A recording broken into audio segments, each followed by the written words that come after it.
Welcome to the Grazing Grass Podcast, episode 66. By the time I started, I had accumulated so much knowledge for grazing and had that experience that I wasn't coming into it real green. You're listening to the Grazing Grass Podcast, helping grass farmers learn from grass farmers. And every episode features a grass farmer and their operation. I'm your host, Cal Hardage. On today's episode, we have Adam Mason of Hill Farms. I think you're going to enjoy his story and the greater purpose he finds with his farm. Also, something that I think you'll enjoy is how he got started. I think you'll enjoy it. First, 10 seconds about my farm. Last week I mentioned we got quite a bit of rain. It's been super nice, and we got a little bit more last weekend, which is just crazy for July, but I will not complain about rain. But according to the meteorologist, the heat dome is building in, and we are having hot weather right now. What does that do for the farm? It makes me not want to work. I'm not a fan of 102, and well, if it hits triple digits, I'm not a fan. But the bigger issue for me right now, and we're going to talk about one of my lease farms, the Sericea lespedeza has just grown so wonderfully, but it's shading a lot out, and it's gotten so mature, my cows are not wanting to eat it very good. Now, they will graze it slowly, but it's a last choice for them. And as much Sericea lespedeza that I have in the pasture, I need them to graze it. So that's the biggest struggle there. Johnson grass is another concern. One of the lease farms has a lot of Johnson grass. The other farm has a little bit out there. None that I'm concerned about right now, but I have heard reports in other parts of Oklahoma through the drought and the smaller or younger Johnson grass causing some problems. So you do have to be careful with that. If it's able to be grazed, it's a great forage. Get yours checked. I've never checked mine, and maybe at some point I should. I monitor it and try not to graze during stressful times for it. And also, for one of the lease properties, the cows are grazing it almost the whole time it is growing. So the cows adjust to it some, and I think that helps. And I believe I've read that before too. I really should read on that more. Anyway, enough of my rambling. If you have not joined the Grazing Grass community on Facebook, we encourage you to join it. Just search for Grazing Grass Community and hit join. Look forward to seeing you there. And let's talk to Adam. Adam, we want to welcome you to the Grazing Grass Podcast. We're excited you're here today. Thank you. Adam, can you tell us a little bit about you and your operation? Yeah, so I'm a first-generation farmer. Our operation, currently we're doing chicken, turkey, eggs, pork, and beef, 100% pasture raised, and anything that requires feed, we do certified organic feed. But yeah, we grow to a local customer base and sell directly off the farm, some farmers markets. So you've got a lot going on is what I hear. A lot going on. Yes, plus I have 3 kids under the age of 5. Oh, yes. Where are you located? We're just outside of Pittsburgh. We're north of Pittsburgh in Apollo, Pennsylvania, about 40 minutes north of Pittsburgh. Oh, yes. I think Pennsylvania probably leads the states in number of guests we've had on the podcast. Really? Yeah, Eli has suggested a few people, and he's based up there, so that helps out on that as well. Yeah, it does, yeah. So how long have you been farming and selling locally? So we started our own personal operation in 2020. I have been in the agricultural sphere for, since 2011. That's where I went to college and have a plant science degree. And that's where I started doing conventional grown vegetable production. So we were originally in California. I went through college and then they hired me on as the farm manager for the university.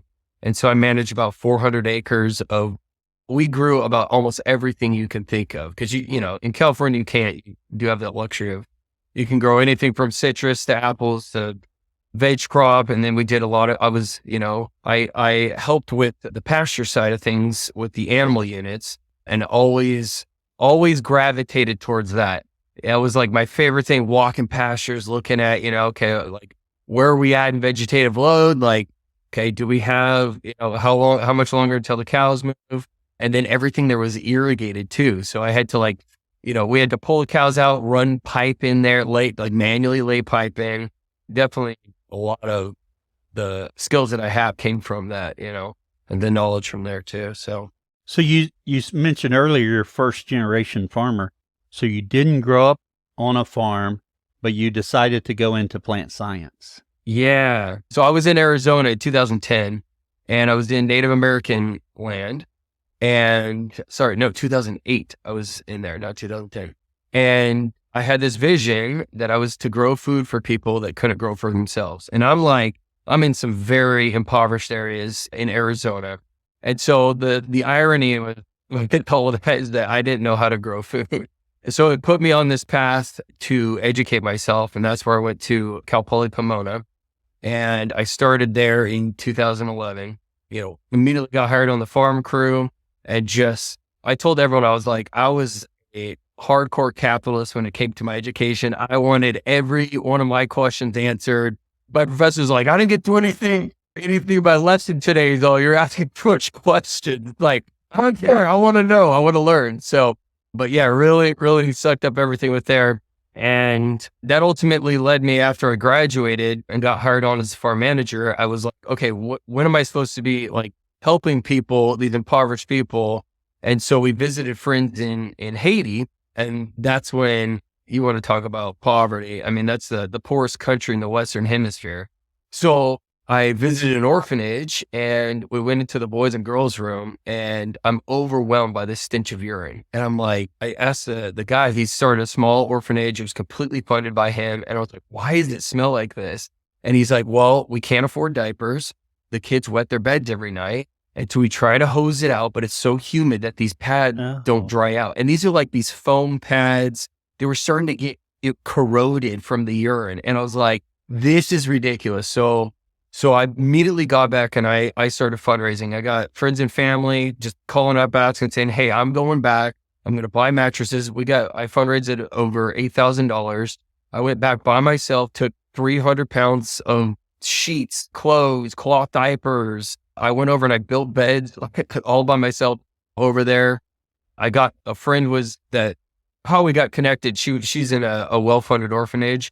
And so she had contacts with getting mattresses, but we got the kids all set up over there. And then I went back 4 other times to build agricultural systems to help them grow their own food for the orphanage. And then also was enough they could sell some of that for schooling, whatever they need. And so it's scaling it into so they can do that. And then ultimately led me to Pennsylvania, and I won't get through all the details of that. But when in 2020, I was finally done working for people, and we were like, we're going to do it ourselves. And it was in the midst of a pandemic. And so when we called the nonprofit HEAL, which stood for Holistic Environmental Agricultural Learning. And ultimately, when we start our farm, I said, what are we going to call it? And I wanted to call it HEAL Farms, because a percentage of all of our sales at HEAL Farms gets donated to HEAL. I always hated the aspect of the nonprofit. I felt like I was professionally begging. And so I didn't like that. I wanted to be able to work to, donate to them. And so we're utilizing the farm and supporting HEAL, the nonprofit. So that's why our farm's called HEAL Farms. I was going to ask about that because it says, I see right here on your Instagram profile, it says percentage of sales donated to Heal the Earth. So I was curious about that already. So you really explained that well.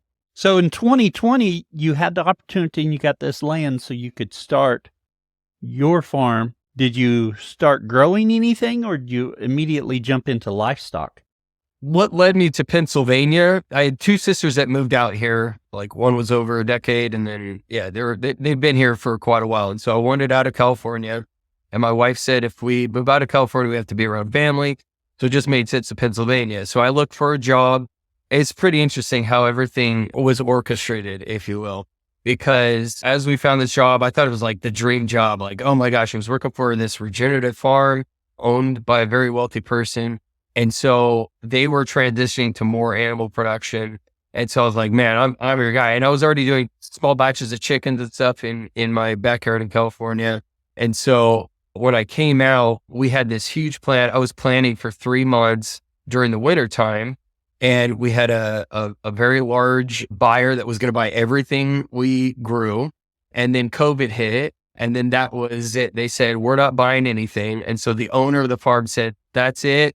I'm done with the farming thing. I'm turning this into a horse ranch. And so I don't know anything about horses. So they fired me. And that's why I was like, all right, we're done. Like I'm done working for people. Let's do it our own. And so we just went all in. I went straight to livestock. So it started with chickens and turkeys the first year.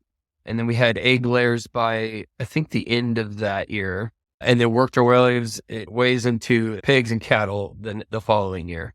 Very good. Well, something you mentioned there, that backyard chickens in California. So what were you doing there? So I was working at Cal Poly Pomona. I was the farm manager there. And always, like I said, I always loved the animal. And so I was big at plants, right? Like plants was like my passion. And anytime I had freedom in any classes, I always gravitated towards pasture management, forage species. Like I was working on my master's. I was going to do that on grazing. So I was working a lot with the animal units and worked along with them, like, okay, time to move this. We got sheep into our vineyard. So after the harvest came, we were about like first time ever. It was really, really cool stuff that we got to do. Flexibility of that. I was doing that, but then we lived in, we thought was like the biggest property at the time. It was a 1/2 acre house, kind of like, you would call it rural for California, but it's not. I mean, it's like a tract neighborhood. And I started doing my own chicken, growing broilers, built like a Salatin style, and had built 2 of those and rotated around. And then you got to irrigate behind them because, it was the summertime got up to like 120 degrees. But yeah, it was it. And then bought a feather plucker and started doing backyard in California for ourselves and occasional with friends and stuff. So I got some good experience with that. Yeah, that ultimately led me here. And I've always, for a decade or so before we started, I wanted to do what I'm doing now. And so it was a good way to do what, be able to do what I love and have a passion for, but yet also, the nonprofit side, like getting able to kind of support that too. So, And I think that's wonderful. I also think that's wonderful that you started grazing on a 1/2 acre. So yeah, you didn't go out and buy cows and put on a 1/2 acre, which makes perfect sense, but you did. You're like, this is something I want to do. And you figured out how to get started right where you were. I got 2 sheep and I was rotationally grazing the 2 sheep throughout the yard. And you should have seen it. I mean, it was pretty awesome because it was bare dirt. Like they made a little BMX bike track in the back. One of the reasons why I moved out to California, I had the sheep in the front yard and they got stolen. But yeah, so that ended the ruminant side of things. But yeah, continued with the poultry. That is great. Sorry to hear that. Yes, it is. But got stolen out of your yard, but just growing those chickens in your backyard and you incorporated the ruminants in there with a couple sheep. Excellent. Excellent. I've heard some wonderful getting started stories, but that has to be one of the top ones right there. Getting started like that. I love it because so often we tell people, just get started. Do what you can. Wherever you are, get started. And I suffer from this. And I've talked about this on the podcast before. We have my dad's herd and we have my herd, managed a little bit differently, but somewhat similar. It took me years to get started with my own herd just because I was doing this other and I wanted to do it and I just didn't get started. The most important thing, get started. Wherever you are, get started. I love that you got started in your backyard with some chickens and some couple of lambs. We'll jump back to Pennsylvania. You're out there, you get this, you decide, okay, you're going chickens and turkeys to get started. I think I had 700 the first year. And that was a big jump because it was going from, I think the biggest batch I'd done before that was maybe 100 in a year. And so, yeah, going from 700 there. And I think we only did like 20 or 30 turkeys that year. When jumping from that, just raising 100 in a season to raising 700, what were some challenges you had on that growth right there? I think logistics of everything, I'm trying to think of challenges. Like I knew enough of what to buy for equipment. Plus I was like trying to be very conservative with spending. And I made some like, I think some foolish, in the beginning I made some like foolish purchases. It wasn't terrible because I ended up making my money back, but like, had I known a little bit more of like the scale I'd be in, I would have guided myself in a different path and be like, okay, you don't buy that. Like I bought like a little lawnmower, a lawn horse or something like that. And then like a little trailer that it had, and I would haul a 55-gallon barrel of water out to the pasture. Like, I think I was going through it maybe every other day. And then same thing with feed. And it was just way too underpowered. Like I should have bought a quad and just bought a mid-sized trailer, you know? So it's just little things like that. But overall, it was pretty good. And that first year, did you direct market the chickens and turkeys? Yeah. And that was kind of difficult too, because when I left that job, I started at a friend's farm. So he offered to let us start our farming operation at his farm. He didn't want people coming on the property so much. He liked his privacy. We were figuring out. So I was like doing delivery. Like I wasn't making money doing delivery. So, but then we were going to start doing like curbside pickup, which I think would have worked good. But by that time, I think after our first batch, we had bought our farm. So that kind of worked out. But then, yeah, so everything was direct retail. And it was tough trying to get Facebook and, you know, any local stuff like that, trying to blast that out. But yeah, some of the actually our first customer of doing that when we first started is like still a really good customer of ours and very good friend of ours too. So now on selling that mini and getting started, were you going to farmers markets as well, or did you focus on 20? So farmers markets were probably shut down for the most part. Pennsylvania wasn't too regulated like that as much, but all the farmers markets had already been filled. So there's no empty spots. You kind of got to get in there like in the winter. Yeah. So it was a very difficult time to like really get some traction. So Facebook was a big one, just trying like doing posts and like joining groups on there and like putting posts like that to try to get that out. So you went through that first year, you did chickens, and you also did a small group of turkeys. I say a small group. I've not raised turkeys, so one turkey would be a large group for me. So it would be a big group. Turkeys fascinate me, and I keep telling my wife one of these days, and she's like, pump the brakes, you got too much going on. Turkeys are one of my favorite to grow. They really are. They have so much personality. A little difficult in the beginning. Something they catch on faster than chickens. Other times they're a lot slower. But once you get like, I would say past in the 8 to 10 week old range, they become pretty bulletproof and they're just funny. They're just, yes, you know, walk up to them. They just got a really fun personality. I really enjoyed turkey season. For your turkeys and chickens, what breeds were you using? Yeah, I do Cornish cross for the meat birds, and then the broad, the white breasted, double breasted. It's all, you know, standard conventional. And you added layers in, I think at the end of that first year. Yeah, we got like 150 layers. Those are actually getting cycled in. I have on the property 150 new ones that'll be taken over in the winter. And what breed did you go with for layers? Cuckoo Marans. That was the biggest. If you're getting into production egg, don't get a Cuckoo Maran. All of mine were super broody. I mean, I knew they were bad layers, but I like that really dark contrast of it's a dark egg. But some of them is just like, so this next batch, I have 3 breeds, It still will have a pretty color to it, but yeah, I did like well summers. I do the Americanas. I still have those. So I have 3. So it's like a production red, and every hatchery's got their own like name to it. It's like, and then we're doing white leghorns and Americanas, the Easter eggers. So you'll get some brown or light brown, plus your white eggs and plus your colored eggs from the Americanas. Yeah, so still have like a really nice look to it. And then all those, probably minus the Easter eggers, are pretty good, really high in production. So definitely having quite a bit with them. Oh, very good. I have looked at the well summers, but I haven't purchased any. In fact, one of the guys I work with, he was telling me his wife had ordered them some, so I'm interested to see how they do for them. We got those too. They're okay. Yeah, I would say if you're going to get something like that, I find though that a lot of the production browns will eventually start throwing some spots too. And not like the well summers, but well summer, yeah, they did pretty good. Right.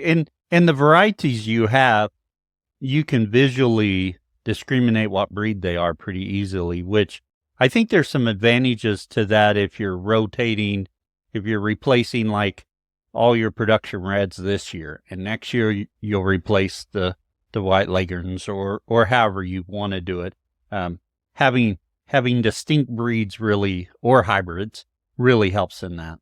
You got to start. You just got to start, Cal. There we go. Yes. Yeah. My wife will be so excited. You're starting what now? Turkeys and layers? Are you kidding me? Yes. Yes. Actually, to be honest, I do raise a few layers each year, but I sell them whenever they're about ready to start laying, because backyard chicken producers who want 3 or 4 hens pay really nicely for those hens. They pay much more than I would ever pay. So I try and raise a few breeds that I like each year, and they do pretty good. I mean, I'm an hour from Tulsa, so I get people from Tulsa. Probably the furthest I've had someone drive to buy ready-to-lay pullets, they drove from Oklahoma City, which just floored me. But they wanted pullets ready to lay, and they wanted pretty chickens, and I was happy to oblige. Yeah, that's great. I was knowing that I was getting into culling like this year, and so people started calling me like crazy. I was like, yeah, I got them. You'll get a little bit of production out of them, I'm wanting peak production, but you'll still get. And so yeah, I sold off probably 25 of them, and for $15 a piece, like, that's totally worth it. I mean, like, I did the ROI for that, thinking like, yeah, you'll make that back in like, a month or 2. And then, I'm getting all that money back that I put into it. So, and you're not having to dress a old hen and sell her as a stew hen. Yeah. Yeah. So yeah, it kind of worked out good. Now you made it through your first year. Then you added pork. Yeah. I bought 2 Magdalena pigs. It was like a breeding pair. It was $20. I had to drive to New Jersey. It was like 6-hour drive, but they gave me like all this free stuff, like pig feeder and all this stuff. They're like, we just want to get rid of it. We're getting out of it. One, I sold to somebody that was just going to take it to a sale barn. I ended up getting some other ones. Like, well, we got pigs, might as well get more. What's the difference of 2 versus, 5? And then bred those. And the pigs have been really an incredible tool on our farm that we've utilized. That is a tough animal to manage. So just expand upon that a little bit, on your management of the pigs and some challenges you've had there. Before we bought the property, the previous owners had logged this area, and he was an older gentleman and couldn't like keep up on the crew when they came in and logged. They left every single crooked branch, all the slash they left in this one area. And this one area, I would say it's probably about 7 acres. Completely overgrown with blackberry, multiflora rose, autumn olive, barberry, like the worst weeds you could possibly think of. And it was literally so thick that you could not see 3 feet in front of you. And so I go in with a chainsaw and cut a line through and lay the electric, wire down. And the pigs, it's just incredible. I mean, they took these areas and you're like, wow, there was all these logs in there. Granted too, we had, that whole area was like really thick with black locust. You know anything about black locust? It does not rot. So that is like 3 times better than pressure treated lumber. And so that's sitting on the ground. It'll completely outlive me. That'll be there 80 years, in the right conditions. So yeah, so these branches were just all over the place, but the pigs like took out. And as we started breeding the pigs, I think the most we got up to was 19. That was just like a high horsepower machine. It would just come in. They would just tank these areas completely down. And I kind of pushed the limit sometimes with how long I kept them in an area. And sometimes a little too long, sometimes probably not enough. They come in and this area is so incredible now. So once we got all that wood exposed, nothing other to do than burn it. So in the wintertime, we would go out and just gather all these in these big piles. Sometimes we'd be burning for 2 weeks straight. Just pulling logs, these big inferno flames, last through rainstorms and everything, like just, and clean the heck out of these areas. And now native grasses are coming in. We got deer grass, a lot of incredible, like high quality forage species for cows and pigs, whatever you're grazing, is now coming up in these areas. And it's all because of the pigs. And now, like, I give tours a lot and we drive through this area and I say, because there's some areas that the pigs haven't been. And I said, look at right here. I said, you cannot see where, you couldn't see 3 feet inside of that area. And as soon as we pass this threshold of where the pigs had been, it's just everyone, wow, they're blown away because of what they've done to really restore these areas to where we're getting production, a lot nicer of a habitat. We have deer now that fawn in these areas. It's a perfect area for hot summer days now. I got silvopasture. I mean, we got locusts and all these trees coming back up, these saplings, and the cows, they'll nibble on the locusts. So we're getting good protein source there, plus the nitrogen fixing. And then it was a great spot for this last winter. We had a crazy cold storm come in with like negative 27 wind chill. And we put the cows in this area and it, all this windbreak from the trees that surround there. So it's a perfect, like extreme climate kind of haven. So yeah, we call it the Savannah, and it's starting to really look like that. So that sounds great. And pigs can do so much. In fact, as you're sitting here talking about that, I've got a few goats. I'm running on some wooded area, and I'm thinking how wonderful what they're doing. Maybe a pig or two to root up some of those little sprouts coming up might not be a bad thing, because the goal for me is to turn that into more silvopasture rather than brush I can't even walk through. So I really hadn't thought about that till you mentioned it. The perfect combo would be having pigs go in and then sheep or goats behind them. I mean, you want to talk about cleanup. It would be an awesome machine. Now, are you farrowing your hogs out as well? That's where we're at now. I initially was like, yeah, we're going to do farrow to finish. Okay, if you're going to do that, you need to have at the most up to about 3 herds, running 3 separate herds. We did not have the infrastructure to run 3 separate herds. So, I mean, I was like farrowing while I had feeder pigs. I had mamas getting free feed, while the feeder pigs are like, they get free feed, plus a boar that's just getting free feed. Like it is not the way to do it unless you can have a setup that's, you could separate when they need to be separated. Yeah, I'm going to restructure how we're doing pork. We only have 4 right now. And after that, I'm only going to buy feeder pigs and then just grow them, because plus running pigs through the winter isn't fun. So I'll let somebody else do that and I'll just buy feeder pigs off of them. And then I should be able to get them finished by the time winter comes. I hate that aspect of how I started that. So yeah, I would not do that unless you have the time and the infrastructure set up for that. You talk about that and just converting to just buying the feeders. I think there's lots of advantages to that if you can source the kind of pigs you want. And When you're out there looking for the pigs, what kind of pigs are you looking for? So I did go with the Mangalitsa, and then I found Berkshire Mangalitsa crosses. So you get the Berkshire, that's like a bacon pig, and the Mangalitsa is like your Colby beef of pork. So really nice fat bacon pig. And then he crossed it with a boar that was Hereford and Hare.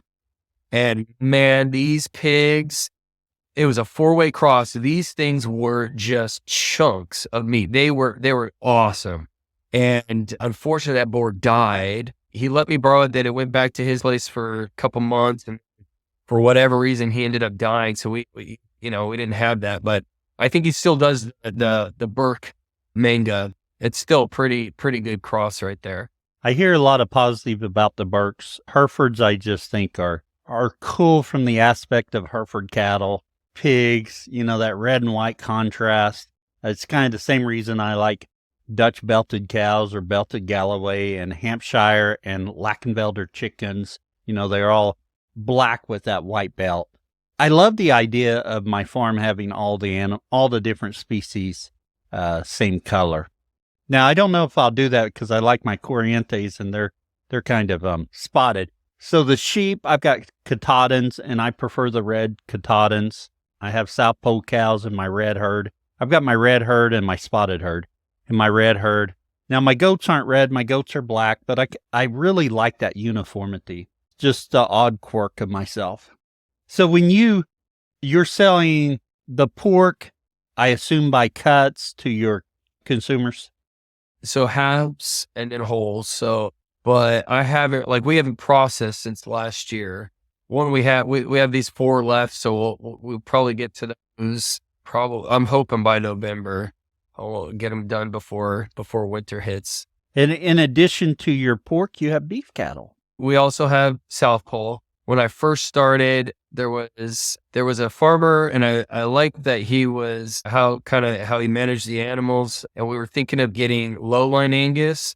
I just like the smaller frame, that whole philosophy of like keeping the cow's size, that body size small, less impact to the pasture, more meat to bone ratio.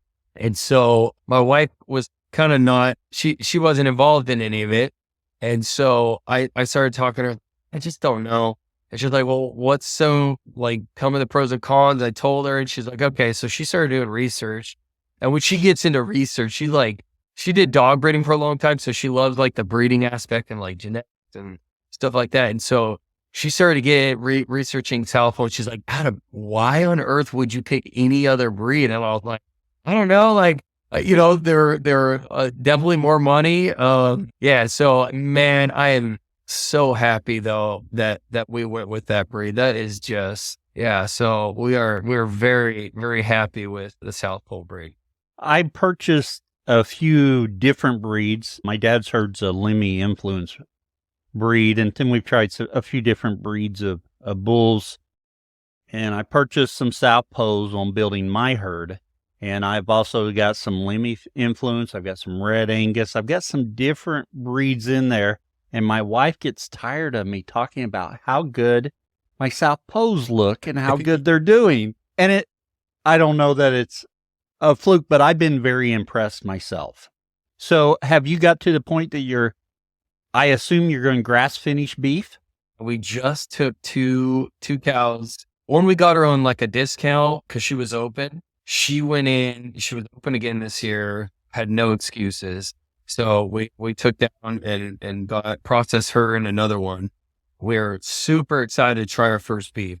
Everyone wants to get in because everyone loves beef, right? Everyone wants to start cows right away. Like it's a long 2-year minimum before you start seeing beef production, unless you're doing, getting like yearling steers or something and growing and finishing them. But we're really excited to try. So what's your plans with marketing your beef? Our plan is to put these boxes together, like a 40 to 50 pound box. It's probably around an 8 of a cow, selling that in a package, and then possibly doing like like 25-pound package of ground beef or something. And then if somebody wants a whole cow, well, that's 1/8 in one box, you're buying 8 boxes.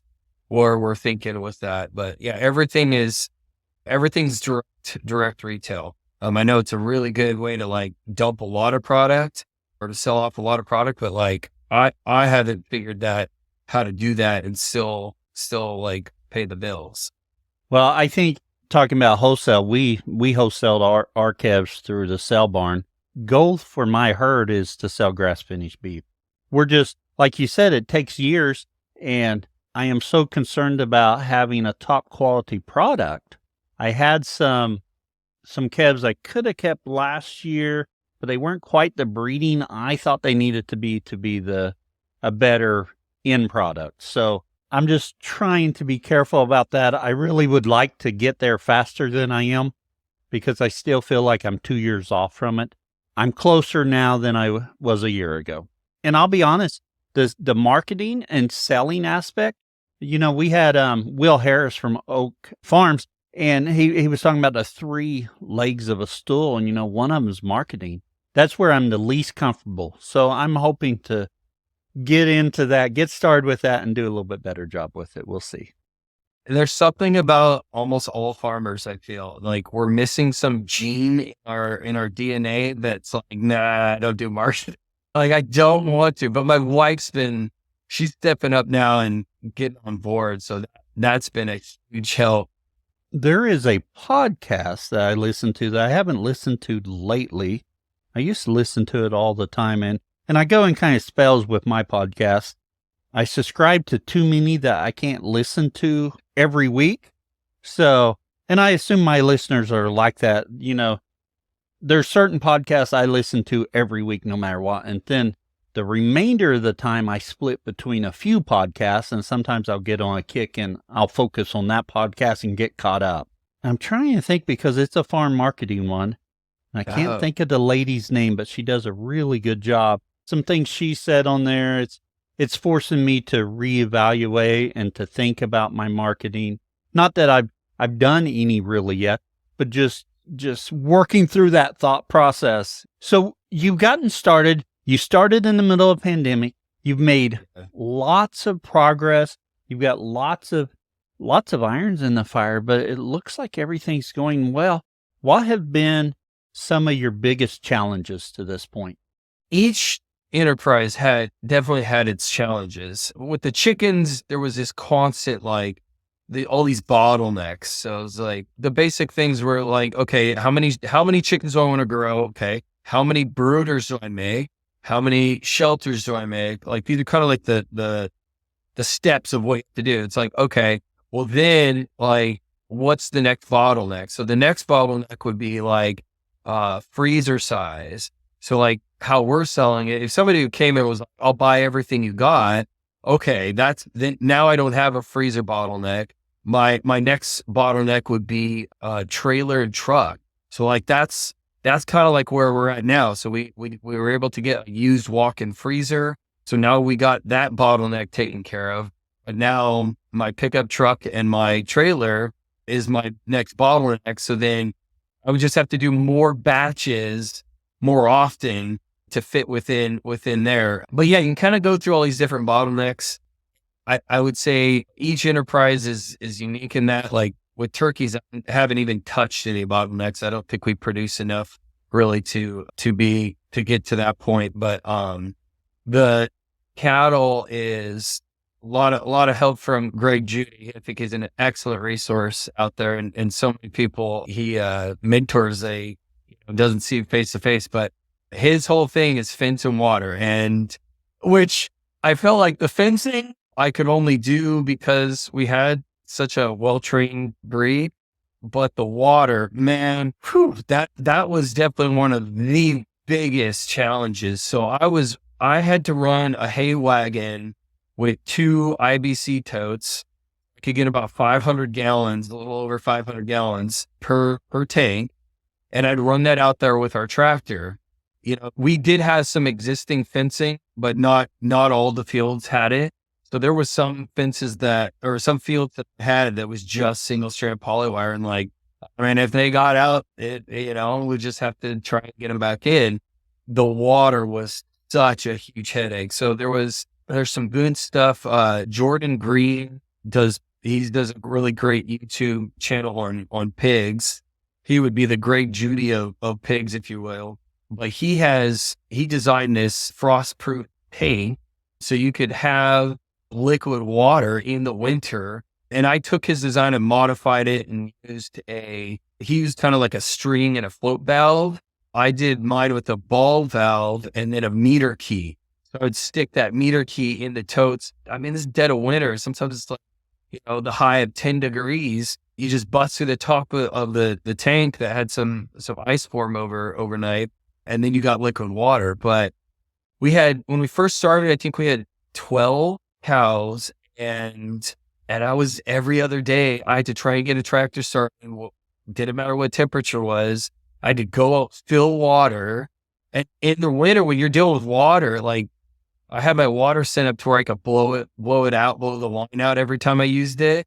But that took like 4 times the trips of like walking down to the barn, coming back up, opening it, closing, open the air valve, like a lot of headaches. So last year I was like, I'm never doing that again without any water system. So we put in water and put it in. Now I have 32 water points all over our farm and total game changer, like absolutely worth every bit of the investment in that and night and day difference. Like it takes me, without doing like a big paddock setup or something, it takes me about 30 minutes to move the cattle each day, max.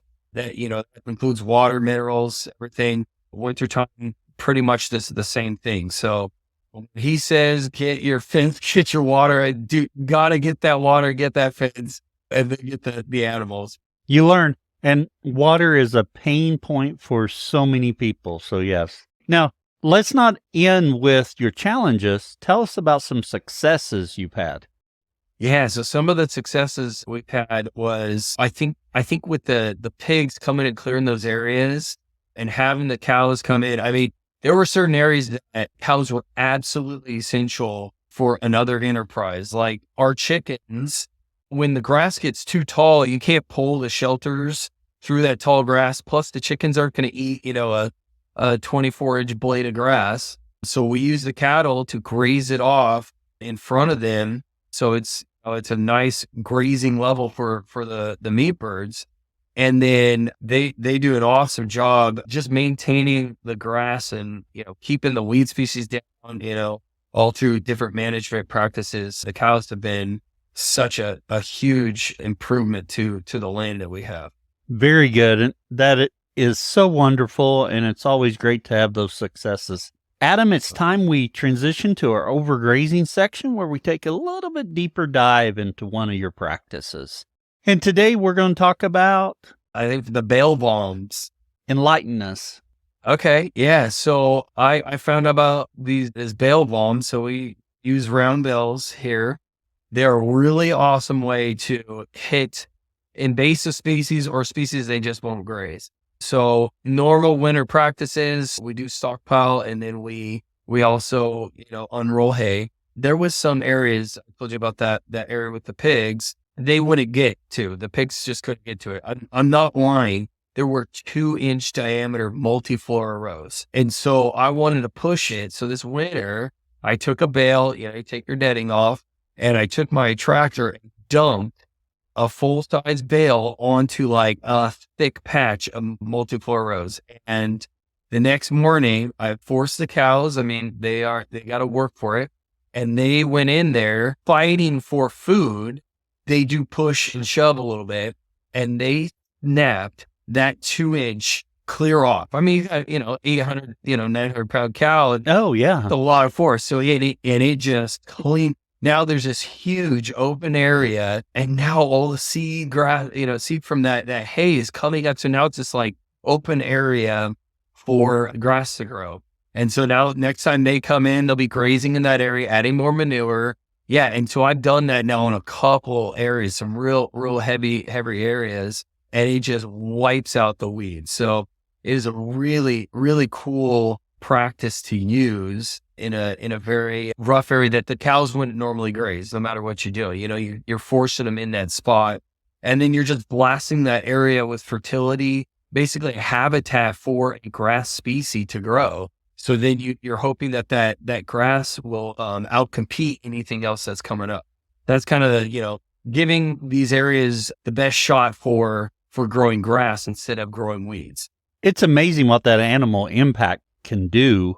And with hay, it gives you that ability to pinpoint where you want that animal impact, if you have the equipment to do it, because getting that hay there sometimes requires a tractor. We have a bale unroller, and I've backed it up on stuff before. Like what I've done is I will unroll about, I would say at least 3/4 of the bale.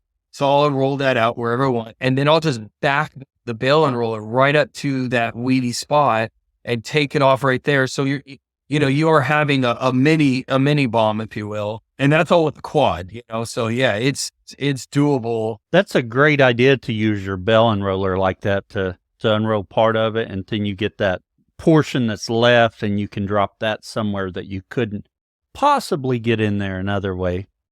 Well, Adam, it is time for us to transition to our famous same 4 questions we ask of all of our guests. Our very first question: what is your favorite grazing grass related book or resource? Andre Voisin's Grass Productivity. He's going over a ton of research papers and stuff like that.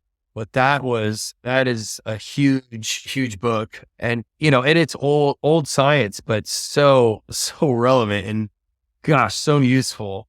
So I'd say on the grazing side, that is probably one of my favorite resources. And then secondly, for, doing the multi-species, Joel Salatin's latest book, Polyface Designs, that book, in my view, that will go down as his greatest work. It is like Legos for adults. It is so much fun. I built a couple things from that book, and it's just step by step.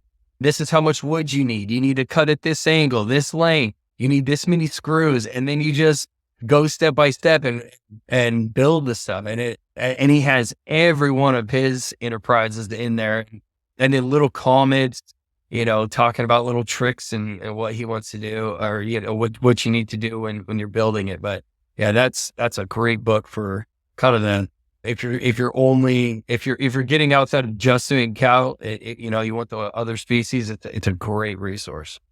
That is a book I looked at. I've only looked at it online, and I've yet to pull the trigger and buy it because I've wondered if it's going to be that valuable to me. You're doing a pretty good book talk to encourage me to get it.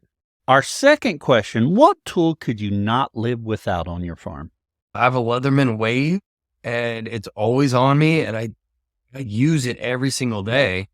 We've had the Leathermans mentioned before. I've never got one and really tried. I carry a pair of lineman pliers. Okay, Adam, what do you know now that you wish you knew when you started, or what would you tell someone just getting started? On the operation side of things, I think I would steer away from certain equipment. Like I don't think you need a tractor for cattle unless you just don't want to get water, but if you have the money for a tractor, put in a water line, but yeah. And then by the time I started, I had accumulated so much knowledge for grazing and had that experience that I wasn't coming into it real green. Where can others find out more about you? We do all of our sales off of our website, heelfarms.com. And we actually I didn't tell you this, we just launched shipping. We'll ship free on anything that's $249 or more to 20 different states. And then anything outside of those areas we'll ship to it, but it's the shipping cost goes up. But yeah, so heelfarms.com. I have an Instagram. I want all my customers to know, I think it's very important for them. It's important for me that everyone knows where the food is coming from. And so I try to do stories on there every day. And so I try to educate people in the social media, both Facebook and Instagram. And it's hard because you get 59 seconds to try and cram down some information. So, but yeah, every day I try to do stories in there and a way to digitally connect the people to their food. At least as farmers, we're always saying we're transparent in what we do. And that's a way I can show some transparency without you having to come and work with me every day. So Heal Farms. So if they want to reach out and find you, they'll be able to. Adam, really appreciate you coming on and sharing today. You're listening to the Grazing Grass Podcast, helping grass farmers learn from grass farmers. And every episode features a grass farmer and their operation.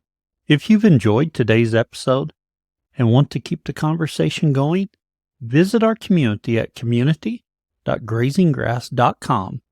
Don't forget to follow and subscribe to the Grazing Grass Podcast on Facebook, Twitter, Instagram, and YouTube for past and future episodes.